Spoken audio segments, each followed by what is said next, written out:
여러분, 고구려 하면 무엇이 먼저 떠오르시나요? 드넓은 만주, 말 달리는 장수들, 수나라와 당나라를 무릎 꿇린 위대한 전쟁의 나라, 이 중 하나라도 떠오르셨다면 오늘 영상은 분명 재미있으실 겁니다. 오늘 가딩의 10분 스토리에서는 주몽의 고구려 건국부터 멸망까지, 그리고 그 안에서 살아 숨쉬었던 수많은 용기와 도전, 좌절과 부활의 이야기를 10분 동안 깊이 있게 들려드리겠습니다. 혹시 과연 고구려가 왜 한국사에서 이렇게 높이 평가받을까? 한 번쯤 궁금하지 않으셨나요? 오늘 그 답을 속 시원하게 드릴게요. 고구려의 시작과 주몽. 기원전 37년 엄청난 신화와 전설을 지닌 한 사내가 등장합니다. 그의 이름은 바로 주몽. 주몽은 궁술의 달인, 누구보다 변변치 못한 환경에서 태어났지만 어머니 유화 부인과 해모수와의 사이에서 낳은 인물로 아버지의 나라 부여에서 위험한 정쟁을 피해 졸본 땅에 도착합니다. 여러분, 자신이 가진 재능과 의지 하나만으로 전혀 새로운 곳에서 나라를 세운다면 어떨 것 같으세요?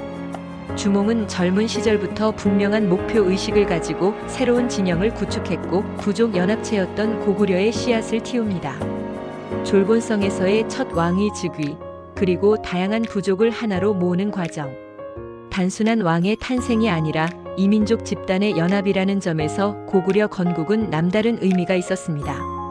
가파른 성장, 그리고 피해 개척. 고구려는 초기에 주변의 부여, 예, 옥저 등의 한민족 계열 부족과 협력과 전쟁을 반복했습니다. 이 과정에서 유리왕 시대 국내성 천도, 태조왕의 영토 확장, 고국 천왕의 중앙 집권 정책 등 단계적으로 하나의 강력한 국가로 발전하게 됩니다. 혹시 여러분은 왕이 나라를 굳건히 한다는 말에 대해 어떻게 생각하시나요? 고구려 역사에서 좋은 왕의 리더십이 어떤 시대에 반드시 필요했는지 오늘 스토리를 통해 함께 살펴보시죠.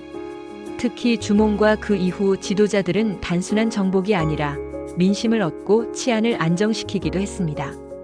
강인함과 따뜻함이 공존했던 시대, 고구려의 리더십이 바로 여기에 있었습니다.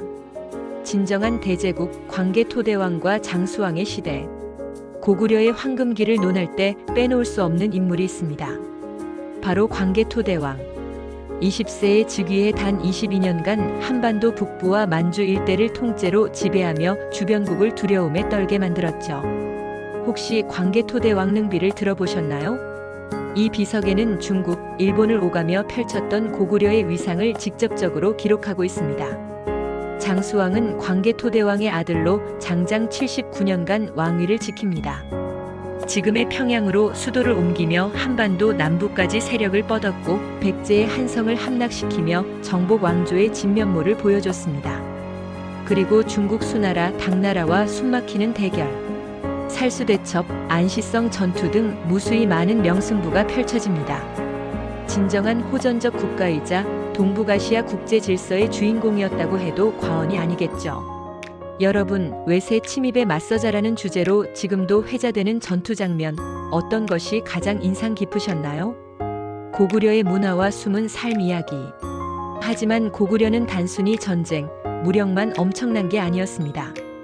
각저총, 무용총 등 고분 벽화에는 화려한 춤, 씨름, 사냥 등 활달하면서도 역동적인 민중 생활이 그려져 있었고요. 불교가 전파된 뒤에는 화려한 사찰과 탑, 스님들의 활약도 두드러졌죠. 흥미로운 사실은 고구려 사람들은 단체 생활, 체육, 놀이를 상당히 중요하게 여겼으며 아직까지도 연구자들이 가장 삶이 활발했던 나라라고 꼽는 이유도 여기에 있습니다. 여러분, 혹시 직접 고구려 벽화나 유적을 방문해 본 적이 있으신가요? 그 찬란한 색감과 에너지는 사진이나 영상에서도 진하게 전해집니다. 황혼의 시대, 분열과 멸망. 아무리 강한 왕조도 내부 갈등과 외부 압력에는 약해질 수밖에 없습니다. 고구려 후반에는 왕권 분열, 지방 귀족 간 갈등, 인구 감소, 신라, 백제, 당나라 연합의 압박이 연이어 터졌죠. 최후의 순간, 연개 소문 가문의 황제 리더십과 마지막까지 싸웠던 보장왕, 그리고 평양성 최후의 항전. 진정한 애국심과 비극, 그리고 숱한 패배 속 찬란한 불꽃. 668년 드디어 신라 당 연합군에 의해 고구려는 역사 속으로 사라지게 됩니다. 하지만 여러분, 고구려의 멸망이 곧 끝인 것은 아니었습니다. 수많은 유민들이 발해를 세우고 대조영 등 새로운 역사가 탄생했기 때문입니다. 고구려 유산이 지금까지 미치는 영향. 고구려의 개척정신, 자주성, 국제적 시야는 오늘날 우리 민족의 긍지로 남았죠. 한류, 스포츠, 청년 정신, 세계 각국에서 뛰는 우리 후손들의 모습. 이 모두가 고구려인 DNA의 연장이라 해도 과장은 아닐 겁니다.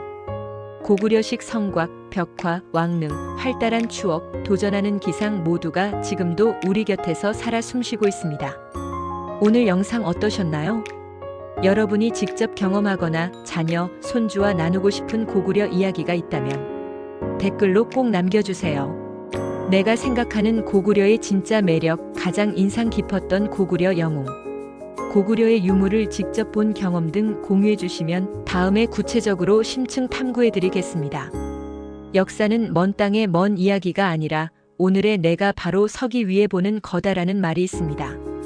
고구려처럼 포기하지 않고 도전하며 가족, 나라, 공동체를 위해 최선을 다했던 선조들의 이야기는 우리 모두에게 영원한 응원과 용기로 남을 것입니다. 다음 시간에는 또 다른 멋진 우리 역사의 한 장면으로 인사드릴 예정이니 구독과 좋아요, 알림 설정 잊지 마시고 가딩의 10분 스토리와 함께 유쾌한 역사 여행 계속해주세요.